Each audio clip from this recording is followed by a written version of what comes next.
Welcome to the HR Empowerment Podcast, where we will uncover strategies and new insights from HR professionals who discuss up-to-date regulations, best practices, and the most pressing topics like diversity and equity, leadership, dealing with difficult situations, and much more that affect your bottom line and business. Thanks for joining us. Hey, everybody. Welcome back. It's Wendy Sellers, the HR lady. We are here in episode 5 of 5 in the series about inclusive leadership and how it starts with you.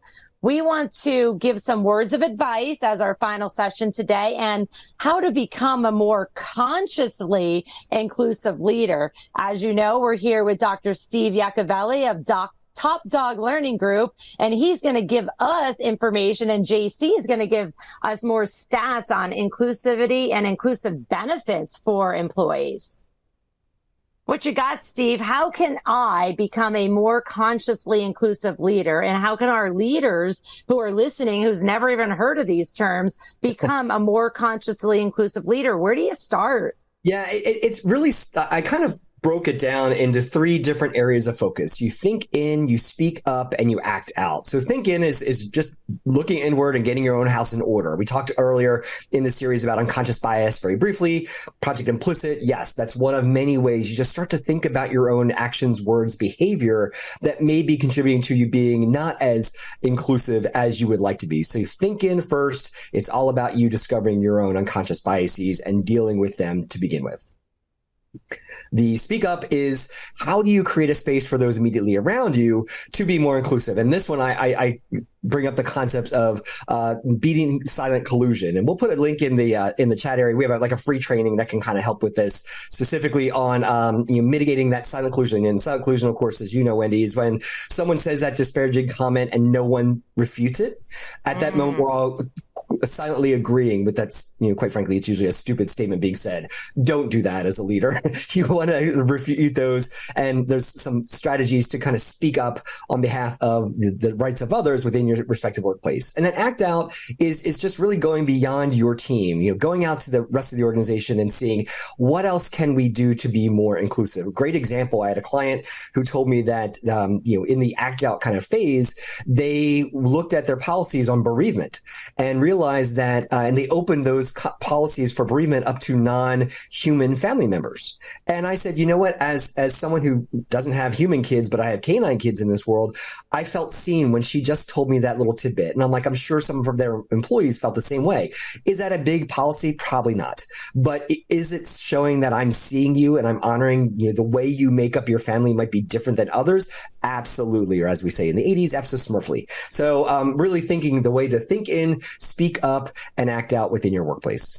I love it. So 3 things, very, very simple. First, think, which we should all be doing before we open our mouths anyways, right? Before we do that, speaking up and acting out and just really helping people to know that, hey, it's okay to ask questions. Like I think I was sharing in between our sessions here is, I just started asking questions to people that I've met that I'm comfortable with and they're comfortable with me about being transgender, about being whatever their orientation is or identity, because I don't know enough about it and I want to be educated, but often we just shut up and we don't say anything because we're like, I don't know anything. I don't want to offend anybody. It's like, well, it is how you're going to approach it too, right?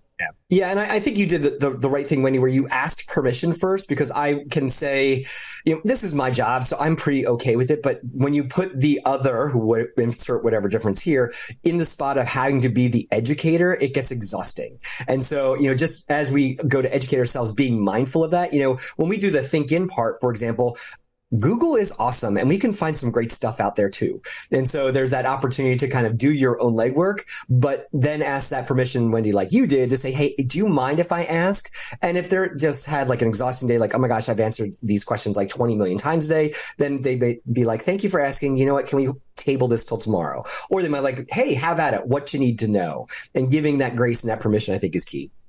So consciously inclusive leadership means also checking yourself like, hey, this isn't maybe the most appropriate time spot, or whatever conversation period. And then making sure the person who you're speaking to and trying to get more information is feeling safe. And is it okay for them? I mean, even if you just ask me, hey, what's on your plate? I might be like, oh, let me tell you everything. Or not today. I need to go get some wine first. We can't have this conversation right now. So, what about, and I think JC has some stats on this, but what about, companies that are providing some kind of inclusive benefits above and beyond the diversity, equity, and inclusion training? Are many companies doing that? JC, you got some stats on this? Yeah, today the majority of Fortune 500 companies provide inclusive benefits to their LGBTQIAAP plus employees. 93% of organizations have anti-discrimination policies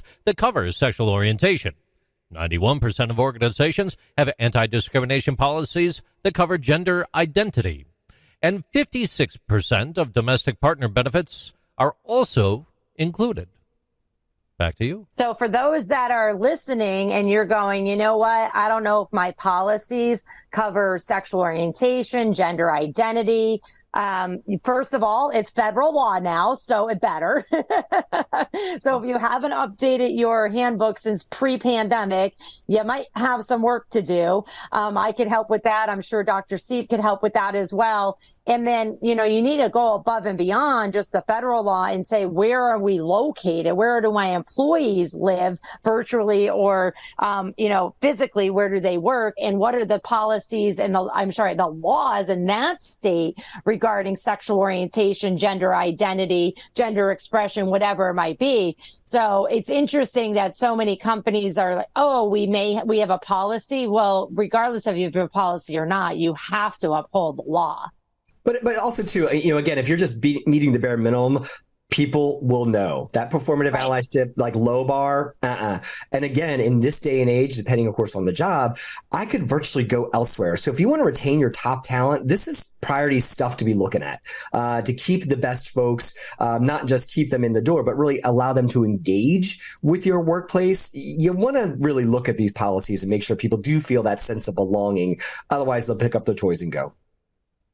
Yeah, absolutely. And in your benefits too, that, JC's stat was about 56% of Fortune 500 companies have domestic partner benefits, but I want to go above and beyond that and say, be inclusive to everyone, people with kids, people without kids, people with dogs, people without dogs, people that want more sick time, people that want more vacation time, different kinds of health plans. There's so many ways you can be diverse and consciously inclusive and to everybody that's in the workforce. But it does take a lot of work and it's not cheap, but it's definitely cheaper than turnover and cheaper than recruiting these days. Absolutely.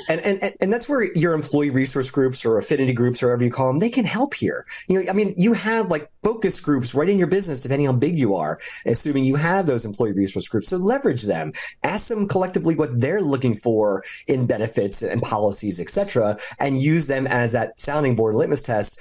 Don't just take a guess and figure out, what do parents want or what do queer folks want or whatever that looks like.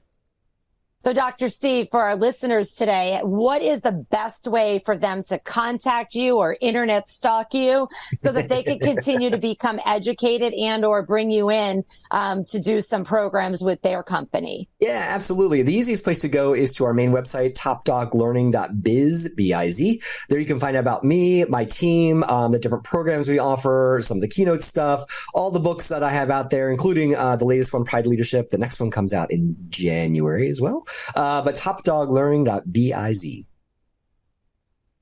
Thank you. Thanks, everybody, for listening to all 5 series in our 5-part series on inclusive leadership. Consciously inclusive leadership starts with you, and Dr. Steve Yacovelli of Top Dog Learning Group can help you. We hope this information has been helpful. Thanks for joining us. Take care. Thank you for joining the HR Empowerment Podcast, brought to you by Aurora Training Advantage. We hope you've gained new insight and strategies to navigate the HR profession. We look forward to you joining us again on the HR Empowerment Podcast.